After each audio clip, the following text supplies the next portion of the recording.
One of my favorite books, for those of y'all that didn't know I could read, I am in fact literate. One of my favorite books is The Obstacle is the Way by Ryan Holiday. And the premise of the book is essentially taking your obstacles, dealing with them, and turning those obstacles into the reason as to why you are successful. And so we get the most difficult schedule in the country rankings from ESPN's Bill Connolly, I believe it was last week. And to nobody's surprise, you see Florida and Oklahoma just hanging out in the top two there. Two toughest schedules, and it makes all the sense in the world. I mean, when you look at what they have, man, they both, as of right now, have, on the preseason docket, 7 ranked opponents. Both have stupid non-conference challenges. Florida goes to Miami and Oklahoma hosts Michigan. And then just for good measure for Florida, 4 of those ranked opponents, they play on the road. Best of luck. Here we go, man. The thing that I think is interesting about both these teams, though, they're both in the top 20 when it comes to returning production on their rosters. Okay, so they got a lot of grown men playing football with IDs that work. They also have quarterbacks for both these sides that they feel enormously confident in. Like if you were to do a confidence ranking from a fan-based level for the SEC, I think LSU might be probably up there, but Oklahoma feels amazing about John Mateer. Same thing with Florida and DJ Lagway. And so if you feel great about the most important position in football and you feel good about what you have coming back, you don't worry about the schedule. You worry about, you playing to your potential every single game and being able to make it happen. So here's why I think the obstacle is the way is applicable here to both these sides.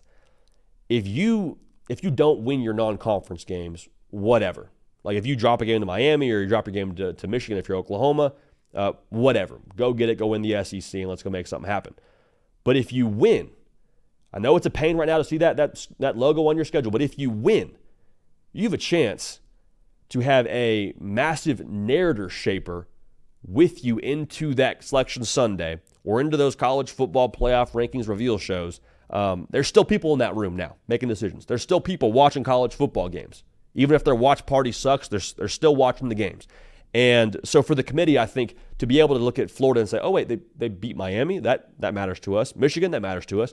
How many times do we talk about Georgia and their win over Clemson throughout the course of this season? How many times do we talk about Texas and their win over Michigan early on in the year?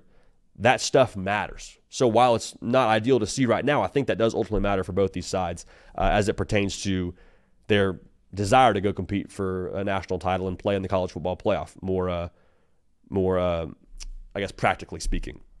So that's the non-conference side. But let's take it to this level here. I think the same conversation can be said for the schedule as a whole. Mentioned the ranked opponents, all those things.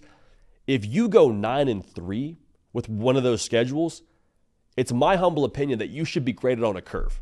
Now, hear me clearly. I am not saying that the game shouldn't matter because that's kind of been the go-to phrase people like to use. Just don't worry about the games as long as as long as it's the right record, that's whatever. Like I'm not saying the games don't matter. I'm saying how you look in your games and who you play should matter. And we're saying it right now. These games they're playing, the gauntlet they have is harder than everyone else in college football. That's not me saying that. That's what's being said for us. So if that's the case, and you go 9-3, and things shake your way with the other chaos across college football, I think one of those teams gets in.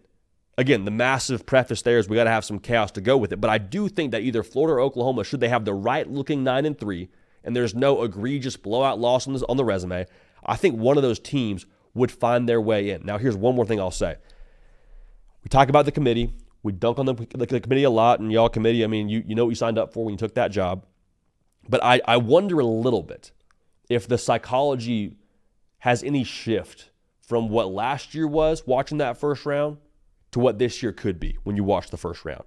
Because we saw a lot of teams now trot out there that I told you I think the logic was sound for them to get in the college football playoff, and they had good-looking records, but didn't have a good-looking margin of loss on the scoreboard, like seeing SMU lose to Penn State. I'm not saying that SMU shouldn't have been in. It's not what I'm saying, but I am saying you wonder a little bit, hey, could South Carolina have done something there? Hey, could Ole Miss have done something there? Not saying I've supported it, but I am saying when you talk about how the conversation could shift to 2025, I don't think that's irresponsible to wonder if the committee is maybe going to adapt a little bit with 1 year of data on the college football playoff and those first round games.